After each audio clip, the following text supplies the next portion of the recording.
This is the prosthesis. You have three parts, upper part, middle part, and the lower part. This goes in the tibia, this is the femur, and the white part is a polyethylene part, the kind of joint part, and here everything what we are doing is here in this part. You know that the lifetime, or we know that from the doctors, a knee prosthesis is around 15 years, and it's less for young people. Of course, they make more movements, more sports, and the lifetime is shorter. And prosthesis failure requires a revision surgery, and this is complex, and the traumatic for a replacement operation is quite heavy. An instrumented prosthesis would help, of course, improve first the precision of the implant positioning. That's very important that we have that. We can also quickly detect complications and take corrective measurements. That would also have an impact for the clinicians and the prosthesis designer. They can correct that during the operation. They can also make much better programs of rehabilitation. And for the designers, you know more or less the model force distribution. You can also enhance the complete, say, movement from outside and inside, and you can see what's happening.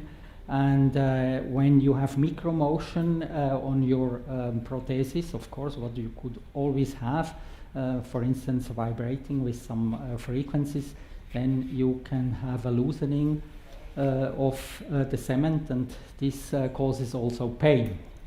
When you look today, what can a doctor do? What has he as a feedback? And for instance, inside the knee, he has the X-ray thing, and you can see if you have this, you can see if it's in place, but much more you cannot have. And the doctor has in general the feedback. La prothèse semblait parfaitement en place, absolument, parfaitement alignée, absolument. Donc pas de souci, pas de signe pour un décellement. Et quand je marche, je marche droit, c'est en ordre. Oui, pas de souci quand vous marchez à plat, tout droit. Voilà. Les descentes sont toujours un petit peu plus difficiles, mais ça, je crois que you see, the doctor is talking with the patient, and the only feedback is, have you pain or not? Is everything okay or not? This is, of course, quite subjective. And then you can look, for instance, here, force pressure pain. Un petit peu au niveau de la stabilité du genou. Donc là, on voit le genou, il est tout à fait stable en extension. On va regarder ici en flexion, à différents degrés, tout le long du parcours. Donc là, il n'y a pas de souci. Et ça ne me fait pas mal. Et ça vous fait pas mal à ce moment-là. Yes, she doesn't have pain. I was just as a conclusion for those who do not understand French. Même 1 ou 2 degrés en plus, donc ça c'est très bien. Now the mobility. Au niveau de la flexion, elle est très bonne. Hein. On peut voir, on peut mesurer, avoir une idée comme ça. Vous atteignez facilement les 140 degrés, donc c'est l'amplitude complète de la prothèse. You see, that means there are not a lot of feedbacks. Huh? It's just you look, it's experience.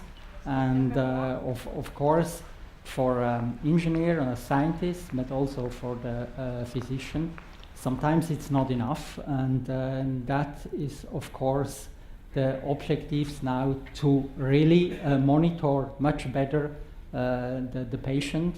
You can have, of course, then an improved rehabilitation process, improved follow-up process, an improved complication detection. And exactly this is probably a big challenge, that you know the origin of the pain detection, that you know why the patient is painful, and not just that you treat that with painkillers. what is the system? The system, everything what we would like to do is here in this part, because we need to have the complete prosthesis ready, what is approved, because one of our main objectives is to make a surgery after the project. And you know, the homologation process for something going inside the body is quite heavy. It means the data flow out to a computer, and from outside what we need is energy and commands. What kind of sensor do we use? Use force sensors. It's here, it's our strain gauges, and we use for the kinematic measurement magnetoresistive sensors, and they are also placed in the white polyethylene part. Then, of course, you have here the electronics block. The electronics is in general, when you come from sensors, you are in the analog world, you have to go in the digital world. The digital world, and then to make some signal processing out of the sensor signals. This is the proto board. We need, of course, to integrate everything inside the knee. And then further big part is the power supply and the communication. You have an outside antenna. This outside antenna is in a knee protector. And then you have the skin between and air, of course. And then you have an inside antenna. And of course, inside you have to provide not only the data, but also the energy through this near field link. That means in the final system, all components are inside and are part of the prosthesis. All the energy will be transmitted to the electronics by the external reader. Now, some details, engineering details, because as you see, there is scientific work, there is work from the physician, but also a very heavy, challenging part of how to integrate and miniaturize that, and this is state-of-the-art engineering. You look where you have to place your strain gauges, and you see we have here forces from 0 to 250 kilo. And you look, of course, that you can place your sensor where you have a maximum of deformation. That means we put them here and here, 2 of them. And then important thing is that you can calibrate that correctly, that you have a linear response. And if you don't have a linear response, if you have creeping in these materials, you have to correct that with digital filters. And this is, of course, also a challenge to do that. Now, I think I'm practically at the end of my presentation. We achieved already fine results, especially the tape out of the final sensor electronics, and also now the setup of the commercial knee simulator. What we need really to do is this system miniaturization and integration is still engineering task or is quite challenging. These are the peoples, the team members, especially the PhD students. Thank you very much. They do a great job. The scientists, they coach them, and of course there are also the professors in the lab who help to make the right choice. This is the team. This is the EPFL team.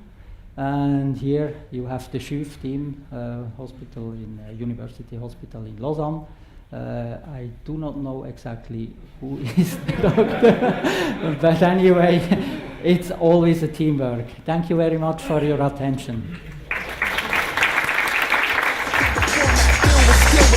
Computer ADAT. My lyrical form is clouds on your brainstorm. I get hype, think, thought, flow, acrobat, sync the track, pump the track, dance missions, clubs like foes, react by scroll.